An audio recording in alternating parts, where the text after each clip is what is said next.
আপামরি জনসাধারণের কাছে অনুরোধ রাখছি, মনে রাখবেন আপনাদের নিরাপদের জন্য বিশালগড় পুলিশ প্রশাসন সভা সতর্ক রয়েছে।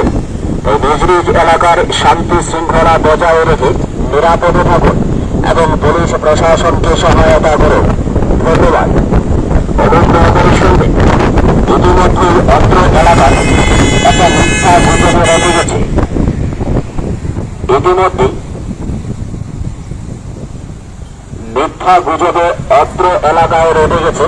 তাই এই মিথ্যা গুজবে কান না দেওয়ার জন্য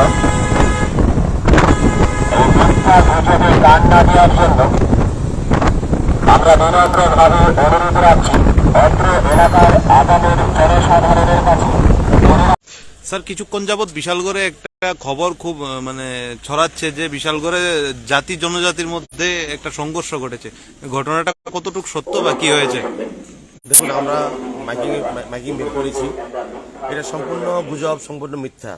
এটা হঠাৎ করে কোনো একটা চক্র, কোনো একটা মহল এই গুজবটা ছড়িয়েছে শান্তি সম্প্রীতি নষ্ট করার জন্য। এমন কোনো ঘটনা হয়নি। আমরা সব পক্ষের সাথে কথা বলেছি, সম্পূর্ণ নিতান্তই গুজব। আমরা সমস্ত বিশালগড়বাসীর কাছে অনুরোধ করবো, আপনারা ঘরে থাকুন। আমরা আছি, পুলিশকে নিয়ে আছি, আমরা সাধারণ প্রশাসন, কারোর কোনো ক্ষতি হবে না এবং সম্পূর্ণ নিরাপদ আছে। এই সমস্ত গুজবে কান দেবেন না, গুজবে ছড়াবেন না এবং এখানে সম্পূর্ণ মিথ্যা, এমন কোনো ঘটনা হয়নি। আমরা অতন্ত্র প্রহরী হিসেবে আছি, আপনারা নিরাপদ থাকুন, কিচ্ছু হয়নি। স্যার, বিশালগড়ের কোথাও কি কোনো বিক্ষিপ্ত ঘটনা ঘটেছে? কোথাও কোনো বিক্ষিপ্ত ঘটনা হয়নি। গতকালকে রেজাল্টের পর সম্পূর্ণ নিরাপদ, শান্তিপূর্ণ বজায় আছে।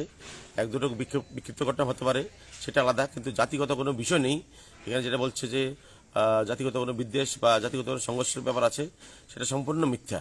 এমন কোনো বিষয় হয়নি। আমরা আবারও আশ্বস্ত করছি, আপনারা ঘরে থাকুন, কোনো ধরনের কোনো ঘটনা হয়নি এবং কোনো আক্রমণ প্রতি আক্রমণের কোনো ঘটনার সম্ভাবনা নেই। আমরা অতন্ত্র প্রহরী হিসেবে আছি, আপনারা ঘরে থাকুন।